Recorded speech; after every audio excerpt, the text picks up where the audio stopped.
Hello and good evening, everyone. Welcome to today's investor education webinar on Trust. Do you need one? By Ms. Kiran Telang. To begin with, I will briefly introduce today's speaker to you. Ms. Kiran Telang is a CFP and an investment advisor registered with SEBI. She is an author of Mindful Retirement and Money-Wise Perspectives for Women and has a work experience spanning over 2 decades in banking and personal finance industry. Ms. Telang is also a part of several financial literacy programs and is also a guest faculty at IIM Indore. Now, to give you a brief overview of NISM, NISM is a public trust established in 2006 by SEBI, the regulator of Indian securities markets. The institute conducts a wide range of capacity building activities at various levels with the aim of improving quality standards in the securities markets. We provide various certification examinations, e learning programs, training programs, and various investor education initiatives, such as investor education webinar we are conducting today. So please check our website for more details, which is nism.ac.in. We are posting the various offering of NISM in the chat box. With this, I request Ms. Kiran Telang to start with the session. Thank you so much for the kind introduction. Welcome to everyone in this session today. It is basically on trusts and do you really need one? Actually, we had done a session on special needs children a few weeks back, and I realized that there were many questions around trusts and people really wanted to understand more about it. So we decided that we should have a session specifically on trust. So I hope today you will be able to get some clarity on what are trusts and whether you really need one. So let's go ahead with the session. I will be making a presentation, and at the end of it, there will be a question and answers where you can clear any doubts that you have.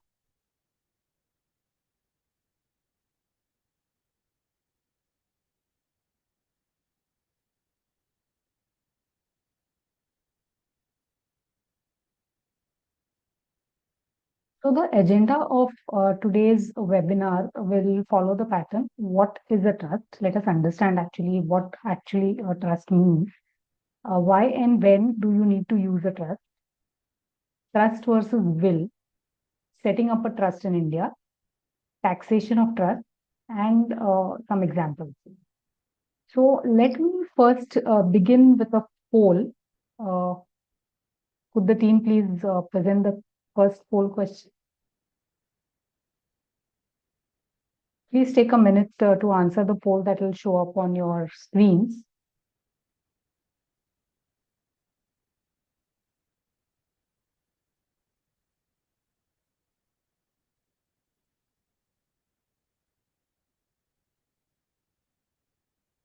You may please choose the answer of the question. How familiar are you with the concept of a trust? Your choices are, I know it well. Second choice is, I've heard of it, not sure what it means. And third choice is, this concept is totally new to me.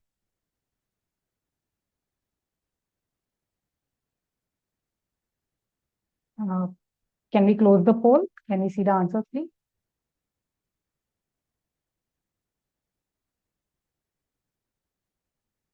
Okay, great. So there are a few people who know what trusts are. 16% of people have voted for that. Many people have heard of trust, which is the majority. 61% have voted that they know something about the trust, but they're not very sure what it means.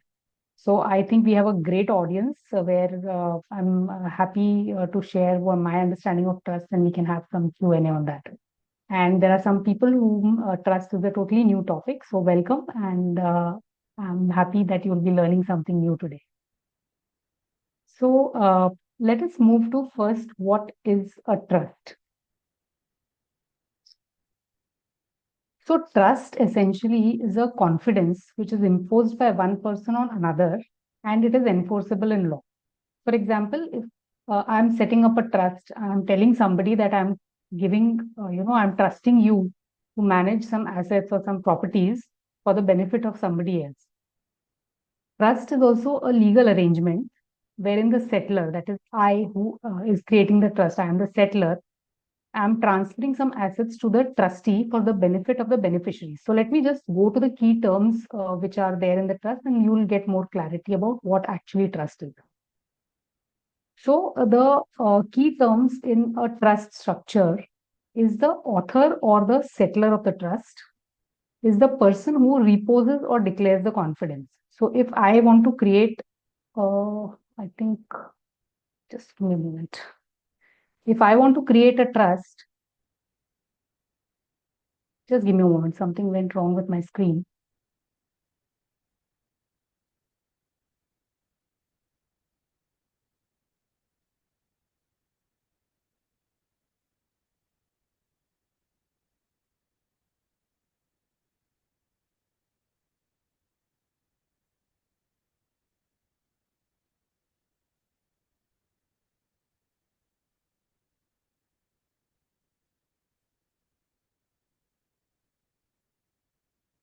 Yeah. So if I am creating a trust, I am the person who is reposing, I'm giving the confidence of confidence to somebody else. So I am the author or the settler of the trust.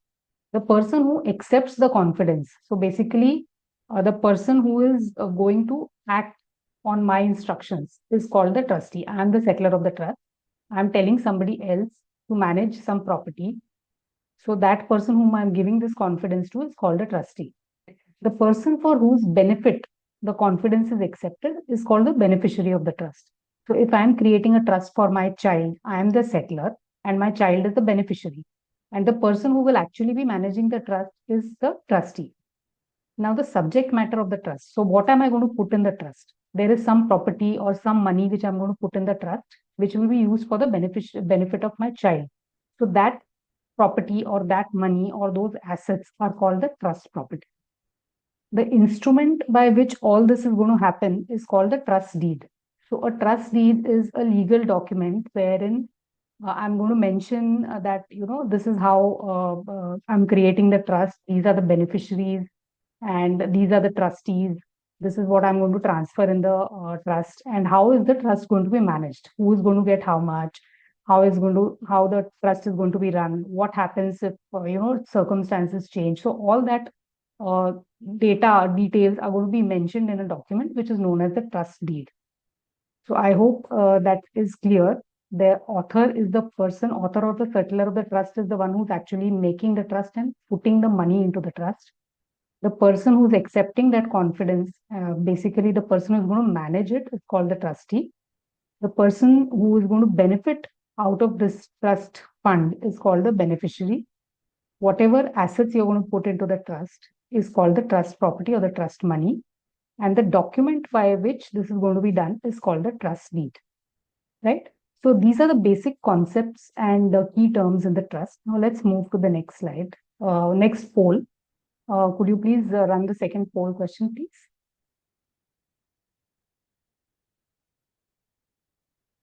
So let me try and understand what is the main reason you think people create a trust. There are four choices. Please choose what do you think people create trust for.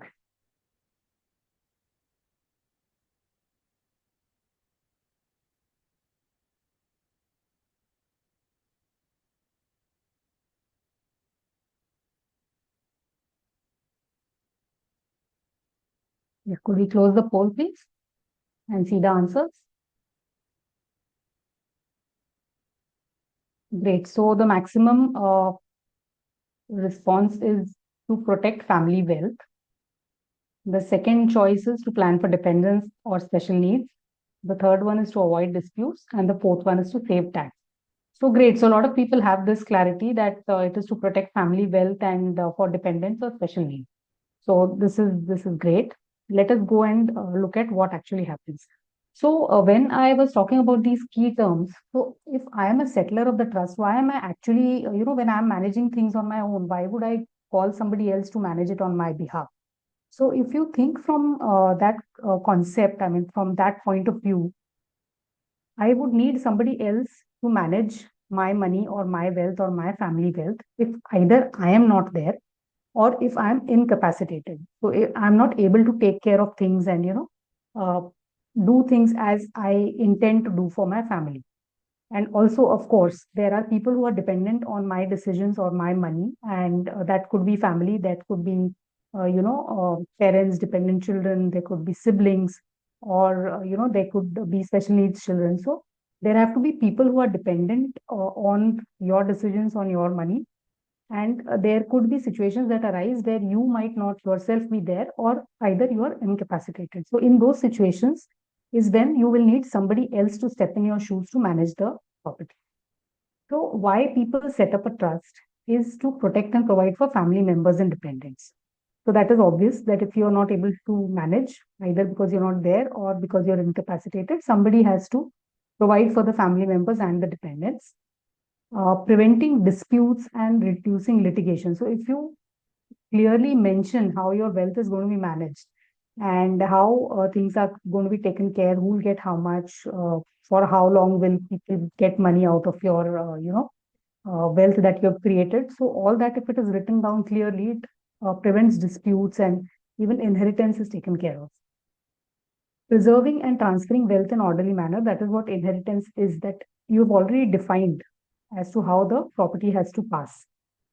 You can also use a trust to gift assets to minors with proper control and safeguards. For example, if you think that a child, if a child is still immature when they actually technically turn adult at 18, and you want to hold back some assets and give it to them when you feel they are a bit more mature, say at the age of 25 or at the age of 30. Or maybe some people put a condition that, when the child gets married, that is when the assets will transfer to them. So, all this can be managed within a trust structure. There could be elderly family members who have, need for financial care. And if something happens to the primary, person who's managing the wealth, then how do you ensure that the elderly members in the family also are taken care of? So again, those things can be managed within a trust structure. The most important thing I feel is that in case there is any incapacitation, so either there is physical disability or there is mental disability, and a person is not able to manage the wealth or monitor, how the wealth is being used. In that case, when a trust structure is already in place, everything is well defined, and there is no dependency on this one individual to manage, things. So the people who are dependent, say if there are children or elders in the family who are dependent on this wealth, the things can run very smoothly. So you don't need that one person to take care of everything, and signatures and all those issues are kind of taken care of when there is a trust structure in place, because there is a trustee who will actually run everything on your behalf and in the manner that you have defined it in the trust deed. Another important thing about a trust is that it will bypass the probate structure. So, a probate essentially comes into picture when there is a will. So, for example, if a person passes away and they have created a will, the will needs to be probated. So, probate is essentially a thing where the court says that the will is genuine and it can be executed in the manner that has been written down in the will. So that probate is a longish process. In a trust structure, the probate is not required. So this trust can help you bypass the probate. Also, one very important thing about trust is that you are ring fencing the assets from external claims. Now, what could external claims be? Uh, so one important thing is that there could be people who are nowadays we are seeing that a lot of wealth is being created by younger people who are maybe running their own businesses, who are startup mentors, or who have their own startup businesses. There could be several inheritors who are there who are getting a lot of money at a very young age. So there could be claims on those monies from different people. So either it could be a litigation that comes out of you being in a certain position in a particular business or a company, and that litigation can impact your personal wealth. But if that wealth is transferred into a trust, that no longer belongs to you. So that amount which is passed on into a trust is ring fenced from the other litigations that can happen. Also, a lot of people are seeing that monies are getting lost because of issues of families breaking up. So there could be divorce cases where there could be huge alimony which are involved. So the family wealth can get lost in such scenarios. So when it is put in a trust structure, it will not be touched. So the family wealth stays in a trust and it will not get lost because of these legal issues which might come up. So ring fencing of the assets is a very critical aspect why people also look at creating a trust. Can we run the third poll question, please?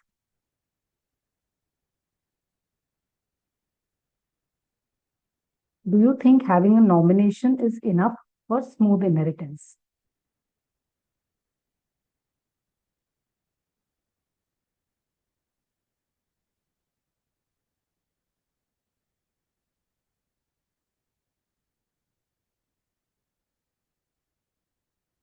Can we see the answers, please?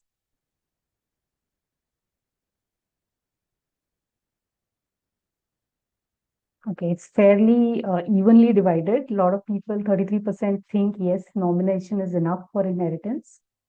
25% people think will is required. And a lot of people think that they are not yet sure about what is required. So this is a very interesting mix of things. So let me just bring about a few points here. So what happens when you nominate somebody in any asset? Say it could be a bank account, it could be an insurance policy, it could be a demat account, uh, it could be mutual funds. So there are different assets in which you nominate people. Now the nominee is only a trustee of the wealth that is there in that particular asset. So if the nominee gets the money, that nominee might or might not be a legal heir for the investor. So if the investor passes away and the money is paid out to the nominee, that only means that the financial institution has given out the money as per the investor's wish to the nominee. Now, this nominee, if he or she is not the legal heir, then the legal heirs can actually claim the money from the nominee. So nominee is only a trustee of the monies. Now then comes the question of a will, right? So if a will is written and the will is basically telling the uh, monies how, I mean, telling how the monies have to be given away to certain number of people. So those people could be legal heirs. I mean, they could be members of the family. There could be other people also who have been part of the, immediate circle of the family. They could be domestic helps who have been around with the family for a long time. So they also could be the beneficiaries of a will. There could be charitable institutions who can be mentioned in the will. So a lot of things can be written down in the will, and once the will is probated, the monies can be paid out as per the requirement in the will. Now, what happens? Why, when there is, I mean, when there is a nominee, I said that nominee is only a trustee, and a will always supersede the nomination. Now, then, if there is a will in place, do you still need a trust? Why do you need a trust? So there is this confusion. Nomination is enough, not enough. If I make a will, is that enough, or do I still need to look at trust? Let's try and answer those questions. So there are a few points of comparison. Now we are comparing a family trust versus a will. Now, when does a family trust become effective? That is effective from the date of creation. When the trust is created, it becomes effective from that date. Whereas a will comes into effect only after the death of the person. And of course, I will add one more point that only after the probate is done, that the will can come into action. Now, control over the property. Now, if you're moving the assets into a trust, it will allow you distribution and management during lifetime and after death. So both way, I mean, the money can be moved into the trust while you are living. So that is called a living trust, or you could write a will and make a trust in the will. That is called a testamentary trust. We'll come to it a little later. So you lose the control over property when you are moving the assets into a trust. Whereas a will, since it is coming into effect only after death, so it will only operate after the death of the person who written the will. Now, property covered under a family trust, it will be only those assets that you move into the trust, not everything. So, if you own several properties, say you own land, you own houses, you own shops, or you own mutual funds, you own stocks, postal deposits, you own a PPF account. So, you can choose what you're putting into a trust. So, the property will be shifted to the trust, which you can choose. A will can cover all assets that are owned at death of that person, unless something specifically excluded. So you can write in a will that these XYZ assets need not be considered when I'm, giving it to the beneficiaries.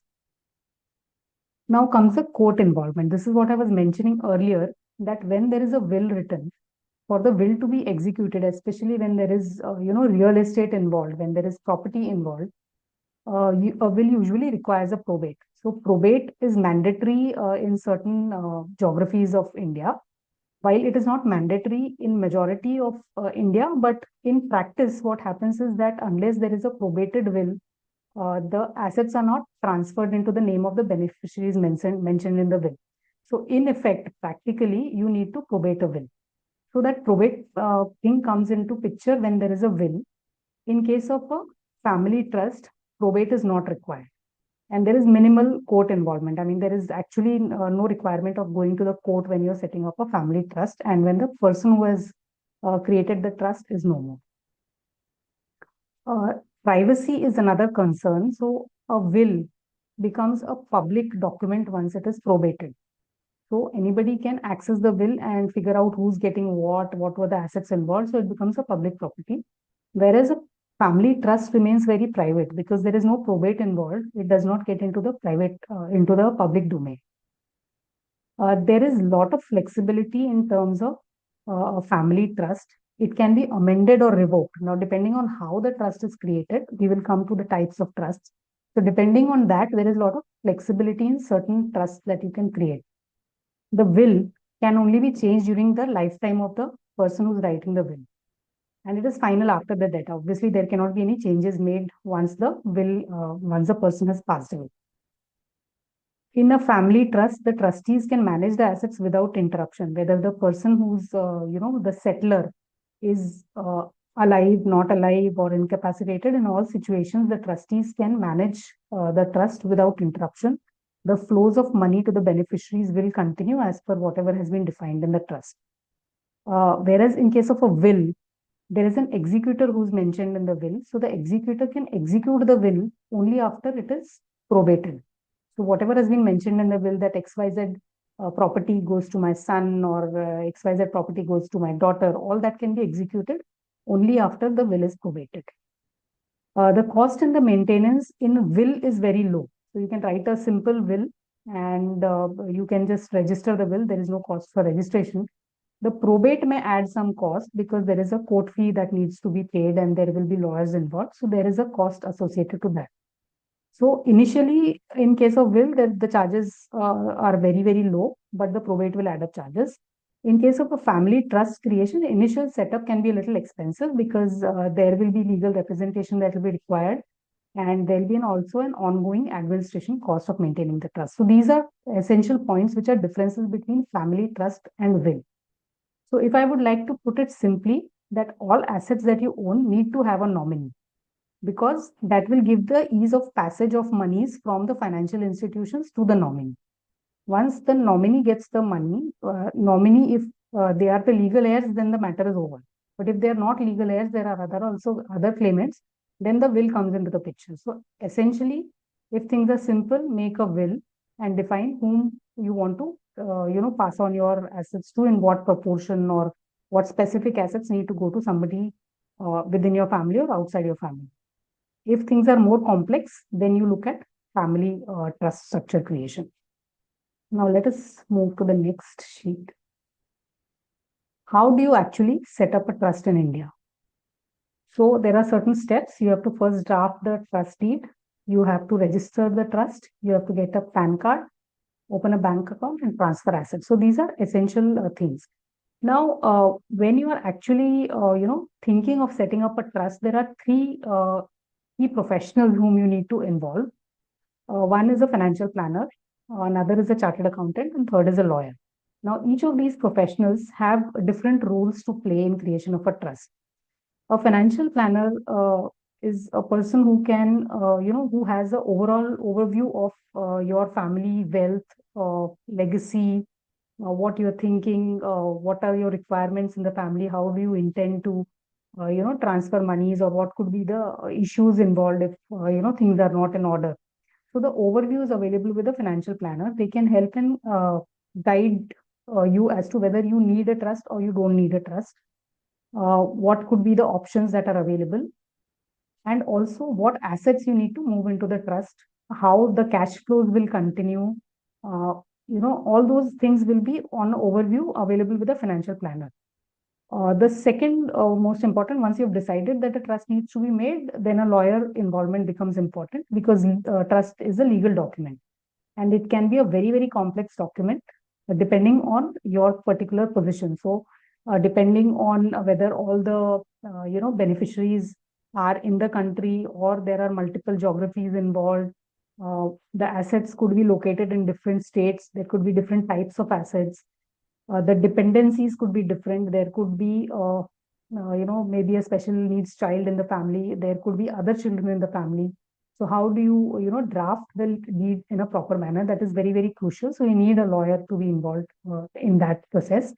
A chartered accountant will take care of the taxation. So obviously anything related to the assets moving into the trust, how will it impact? I mean, what will be the taxation? When the income is generated, what will be the taxation then? Managing the paperwork, filing the returns, all that is a part of the chartered account. So creating a trust, I think these three key professionals need to be involved. And of course, there is this registration of the trust, which will happen at the sub-registrar's office. PAN card application is like you apply for, a normal PAN card. The trust PAN card is separate because it's a separate entity. And you will need a PAN card to open a bank account because all the, money of the trust, the income, the assets, everything will move through the bank account. And once everything is ready, then you can actually move your assets into the trust. These are essential types of trust. So public trust, private, revocable, irrevocable, and testamentary. So today's session is essentially about private trusts. So public trusts are those which are for benefit of general public. So there could be schools or hospitals which are run under trust structures. There are a lot of religious institutions also which are under trust structures. So those are public trusts. In private trust, it is essentially for specific individuals or family members that you're creating a trust. The differentiation here in the revocable and irrevocable is that once you set up a trust, what if you change your mind later? What if you don't want the trust anymore? Or what if you want to change the terms and conditions of the trust? So in that scenario, if you feel that you're still unsure, a revocable trust would be an answer because it can be modified or cancelled by the settler at any point in time. An irrevocable trust, once created, cannot be altered. So the name itself says that it cannot be altered at any point in time. A testamentary trust is an option where you can write a will, and within a will you can say that these assets will move into a trust. So that is a testamentary trust. It will come into existence once a will is probated, and the trust can be created and assets will be moved into the trust after the demise of the settler. So basically, the person who's writing a will also be the settler of the trust. So that is a testamentary trust. Now, this becomes important. The taxation of trusts will differ depending on what kind of trust you are making. So, revocable trust, the income will be taxed in the settler's hand. Now, if you think of the logic behind this, that the settler can any point of time close the trust. So, essentially, he has the full control of the assets. So, the assets are still belonging to him. So, in that case, the authorities say that the uh, assets are still the settler's ownership. So in that case, the settler will be taxed for the income of that particular trust. Now, irrevocable trust, again, there are two types. It could be a determinate trust or it could be a discretionary trust. Now, a determinate trust is where, the beneficiary, basically you say that the beneficiary will have certain percentage. Say there are three beneficiaries, A, B, and C. So A gets 35%, B gets 35%, and C gets the remaining. So 30% will go to C. So the percentages or the proportions in which the benefits will be given are predefined. So that is a determinate trust. A discretionary trust is where the beneficiaries are defined, that A, B, and C are the beneficiaries, but the percentages are not defined. So what is the actual division of, the income or the benefits of the trust are not given.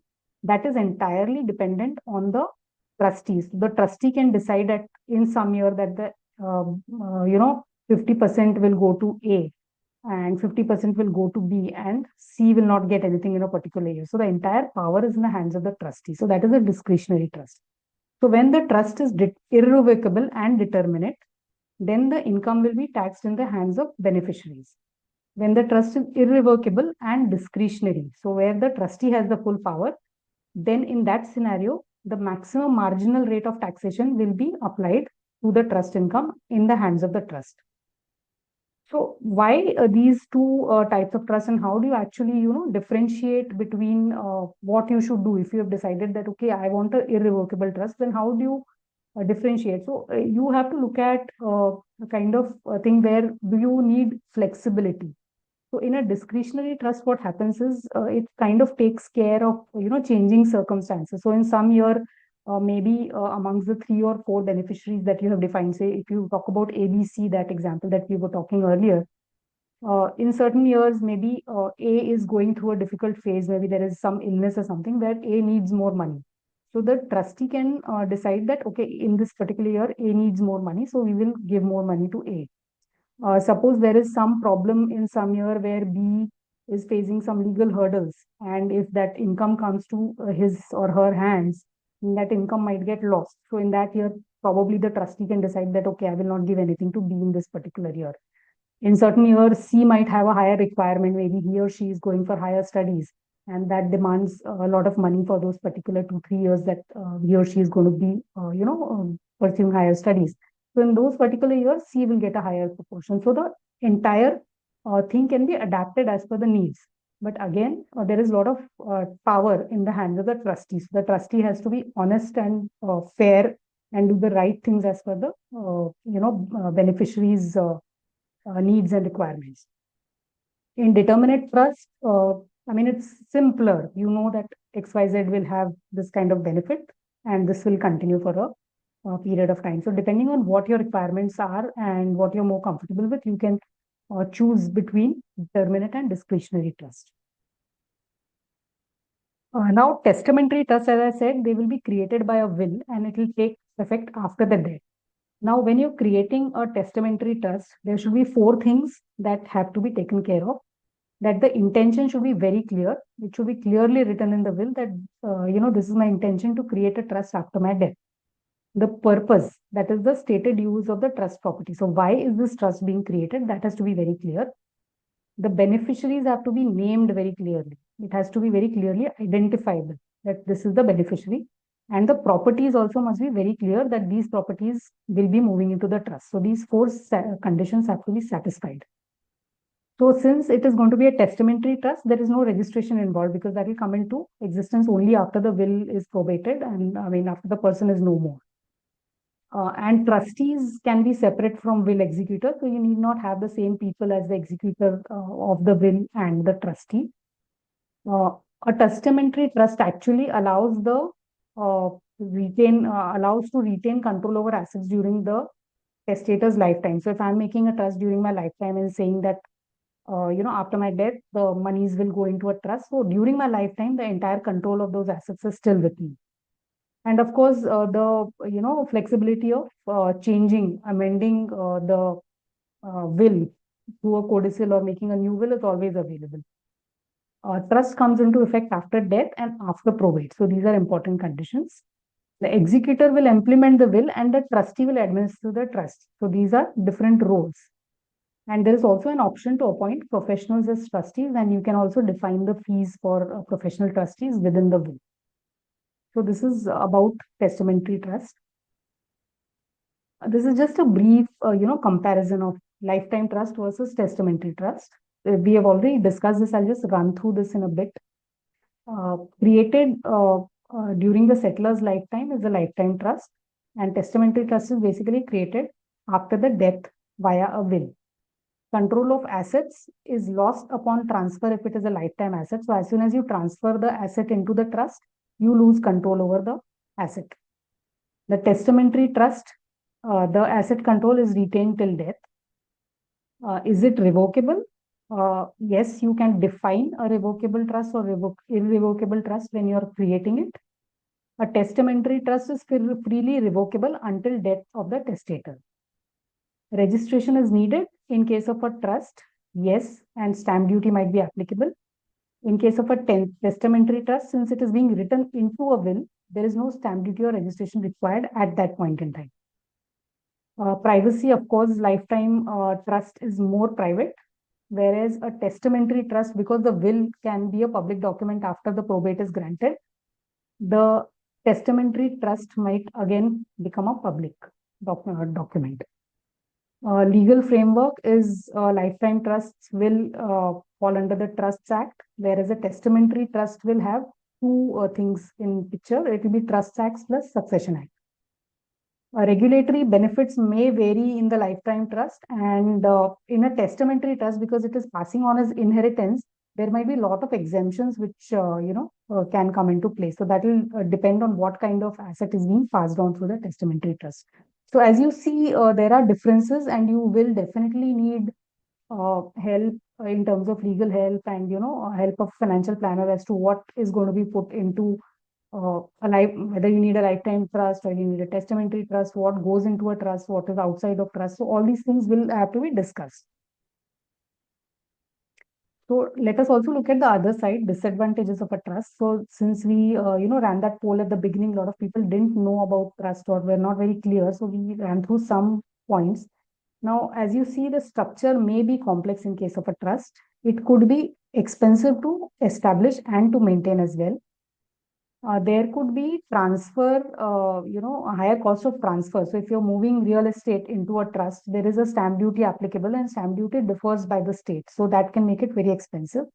Also, when you come to sell the property, so if it's especially real estate within a trust structure, it practically is a little more difficult to sell when it is in the trust, because there are a lot of complications associated with the trust, where if the beneficiaries are minors, then whether that is accepted, a lot of complications come into those structures. So typically people avoid moving real estate into trust structure. So if a trust structure at all defined, real estate is generally tried to be kept out of it. There is no control of the settler over the properties that are transferred to the trust. So the control is lost. The powers of the trustees are restricted by the trust deed, but as we saw in case of a discretionary trust, the trustee could have a lot of power.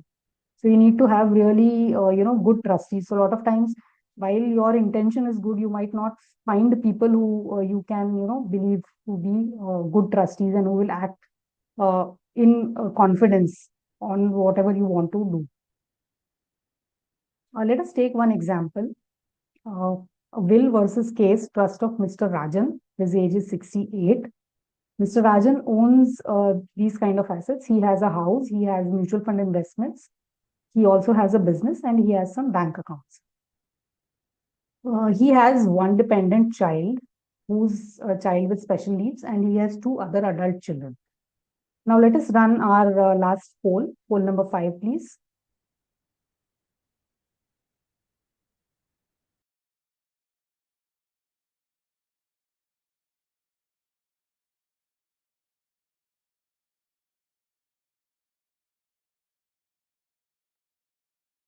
Can we see the answers, please?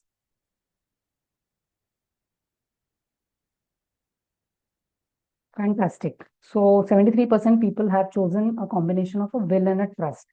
So I'm happy that some points are getting through. So this shows that what I have mentioned so far looks interesting. So let us see what happens.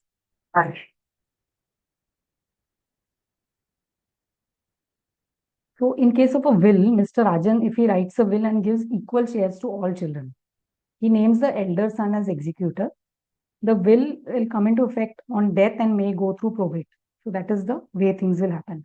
Now, the problem with using a will could be, when there is a special needs child, will that child's requirement be taken care of after the parent is no more? So that is a question mark. So while the assets can be transferred to the special needs child, how will it be managed? So that could be a problem, right? So, and of course, because there is a probate involved, there will be charges which will have to be paid. The court fees will need to be paid. Now, if you use a trust, if Mr. Rajan decides to create a trust, he sets up a private trust during his lifetime. He transfers mutual funds and part of business into the trust. He names a corporate trustee to manage assets for the special needs child. So the gap that we saw when he was only doing a will, that is being taken care of by nominating a corporate trustee to manage the assets for his special needs child. So even if he's not there and his two other children are not willing to take the responsibility of providing and managing things for the special needs child, the corporate trustee will ensure that as per the trust deed, the special needs child is taken care of for a lifetime. So that becomes a very critical aspect of the creation of trust for the child. Now, when we look at a combined approach, a trust, as we saw in the last example, that the trust will handle the lifetime support and complex needs for the special needs child. And the will can distribute his other personal assets that are not part of the trust. So the other children will also be taken care of very well. And he's ensuring that after his passing, also the adult children are not burdened by, the requirements for managing the special needs child's lifelong requirement, which will probably run, if he's a younger child, will probably run into a very, very long period of time. So a combined approach can work better in a lot of cases. Now that will essentially have to depend on what the family structure is, what are the requirements, what are the assets that are involved. So that is how a combined approach can be depended on. So as a summary, trusts can be very useful tool in estate planning, and always use professional help to create a trust, because as I said, creating a correctly drafted trust deed is very essential to run things the way you intend to run them. Ensuring proper drafting is critical, and ensuring good choice of trustees is even more critical. Because if you do everything perfectly and if the trustees are not trustworthy, all that you've done so far might not really help. Drafting and choice of trustees is very, very critical thing. So that's it. Thank you from my side, and we'll be open for question and answers. I'll stop sharing the screen so I can look at the question and answers.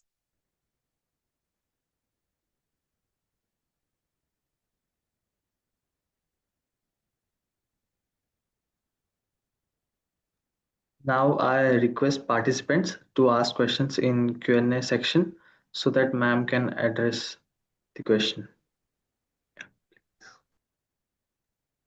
There are already few questions, ma'am, in Q&A section. Yeah, is the trust formed or created for AMC also on the same pattern? So yeah, trust all fall under the Indian Trust Act. So the structure is same, but it is the beneficiaries are different. And it is not a private trust. So Mr. Firoz Ahmad, currently investing. Mr. Ahmad, it is a very specific query. I don't think I can answer this query here. You've given very specific requirements for your family. I would request you to, engage a professional to get answers to this.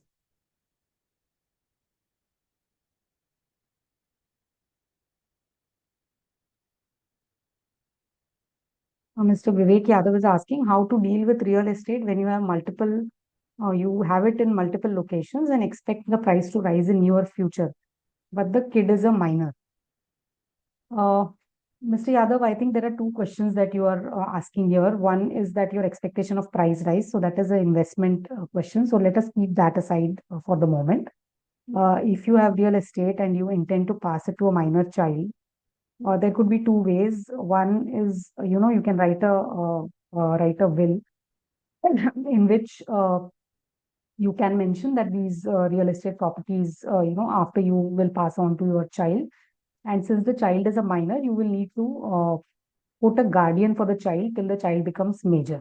So the identification of a guardian who will manage these properties for the child becomes essential when you're writing a will.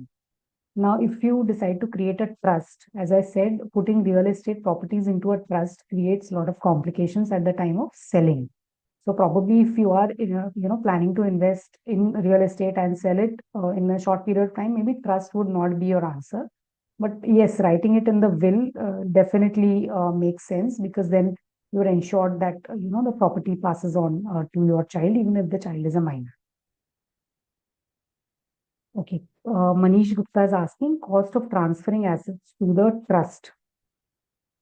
Uh, so you can move, different assets will have different costs. So like I said, real estate is the most expensive thing to move into a trust, because there will be stamp duty if you are, putting the real estate into trust. All other things can simply be gifted into a trust. So you can gift mutual funds, you can actually open a bank account and put money into that account, and obviously there's no cost for that. So that is how you move things into the trust. Ashutosh Pandey is asking how to utilize trust to reduce capital gains from stock markets. Ashutosh, the idea behind a trust is not to reduce your capital gains from stock markets. As we discussed, the idea is totally different. Uh, so, because assets are being moved into a trust, and if there are capital gains in that, the taxation will anyways have to be paid either by the trust or by the beneficiary or by the settler, depending on how the trust has been created. Like we discussed, revocable, irrevocable, discretionary, determinate. So, basis the structure of the trust, the capital gains will devolve on whoever is the deemed owner, as in either the trust will pay the tax, or the settler will pay the tax, or the beneficiary will pay the tax.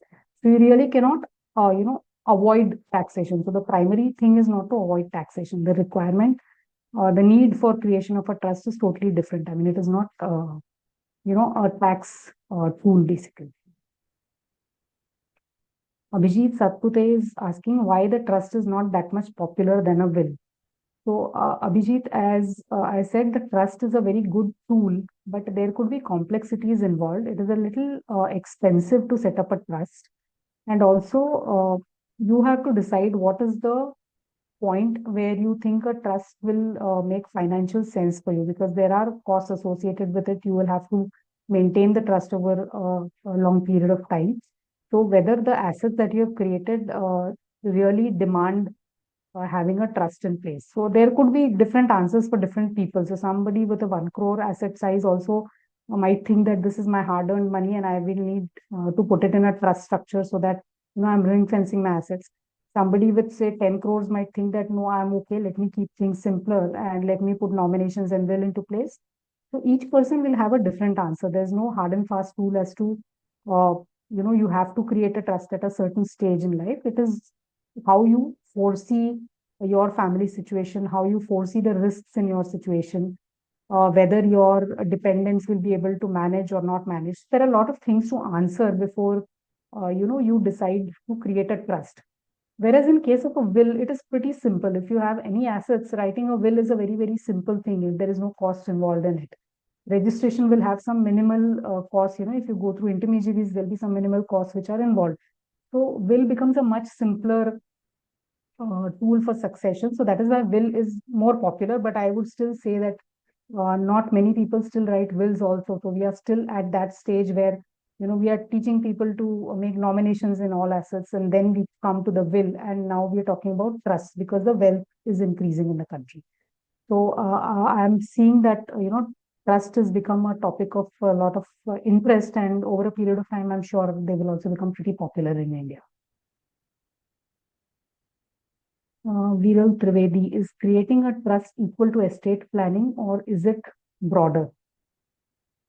Viral, I would say that trust is a tool for estate planning. So, depending on the requirements of the family, as we discussed, like in that example also that we had taken, uh, the trust can be one tool in addition to other tools which are available. So, nominations, wills, and trusts are a combination which can be used for estate planning. So, depending on your requirements, depending on your dependencies, you can choose a mix and match of these estate planning tools.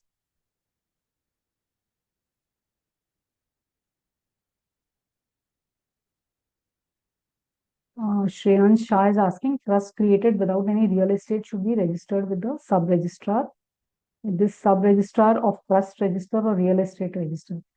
So, Shreyansh, any trust that you're creating, it is better to register it whether or not it has a uh, real estate inside the trust. So when actually you are registering the trust, there might be some minimal amount. Usually you just put some maybe 10,000 or 50,000 into the trust and register the trust, because everywhere when you go for opening bank accounts or other things, a registered trust is a requirement.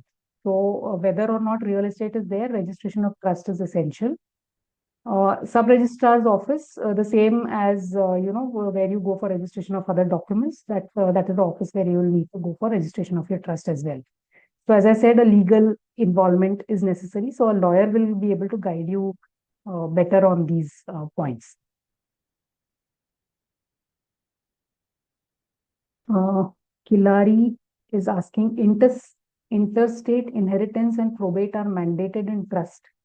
Are there any witness signatures required? If so, how many witnesses? Kilari, I'm a little unclear about your question here. So, a trust is a registered document. So, obviously, when you go to register a trust, witnesses will be required. Typically, there are two witnesses who are required. And I don't know, I mean, interstate inheritance, I really didn't understand. So, witnesses are generally required in most legal documents that you're registering.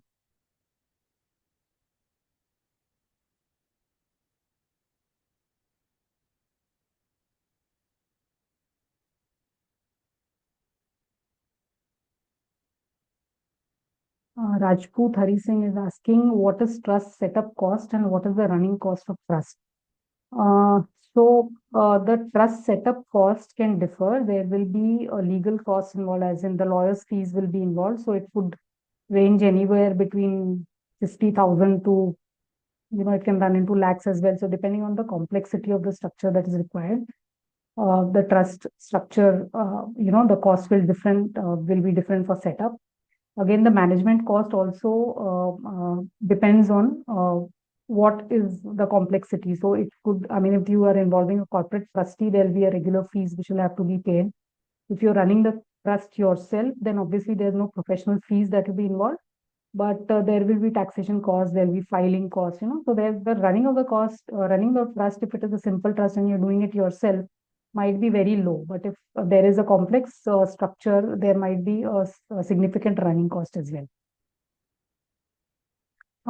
Anonymous attendee, can business also be transferred through this? Yes, it is possible to transfer business also into a trust. Manish Gupta.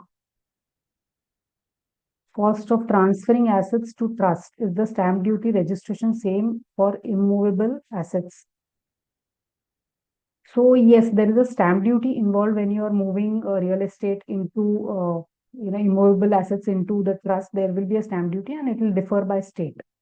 So every state has a different stamp duty for immovable properties to be moved into a trust.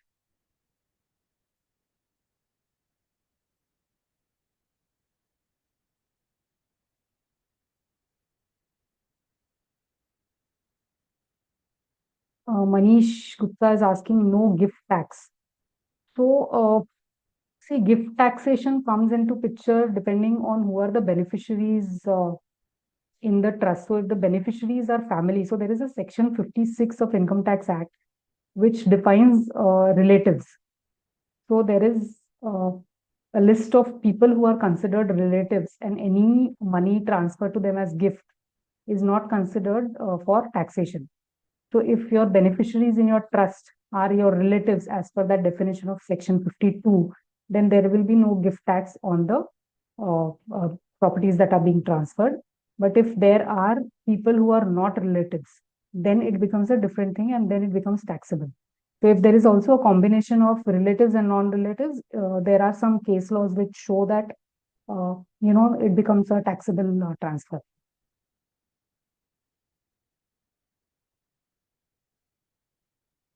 Uh, Dr. Sri Hari Kumar is asking, can a trust be involved in trading?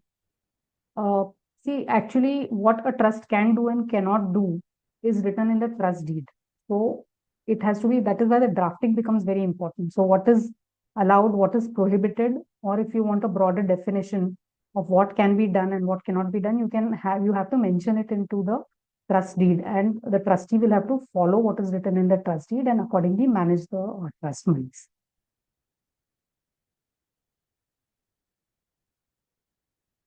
Nikhil Purohit, transfer of trust in minor child in property assets to be legally work in eyes of government. Nikhil, if you could just reword your question, please. I did not understand this question. Simran is asking, can business also be transferred through this? Yes, business can also be a part of the trust. Raju Keshwar is asking, explain the procedure for probating a trust. Raju, trust does not need to be probated. A will is probated.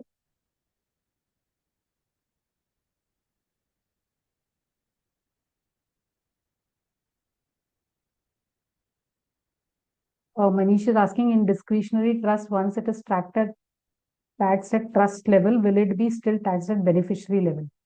Manish, I think yes. I'm not very sure on this. I will need a CA to clarify on this one, but I think it will be taxed at beneficiary level because uh, the definition itself says that maximum marginal rate in a discretionary trust is applied because the beneficiary's part is not really clear. So when the beneficiary gets the money, that becomes his or her income. So logically speaking, that should also be taxed. The beneficiary will be taxed on that income received from the trust. But yes, a CA will be able to give a better clarity on this.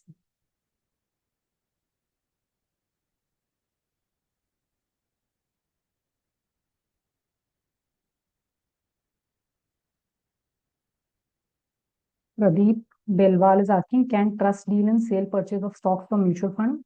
If yes, what will be the tax liabilities? Pradeep, as I said, what a trust can do and not do has to be defined in the trust deed. If it is defined that they can deal in sale or purchase of stocks or mutual funds, then it can be done. And trust will have, tax liabilities as per any other investor. I think we have covered most of the questions. Yes, ma'am. I think you have answered all of the questions actually asked. Still.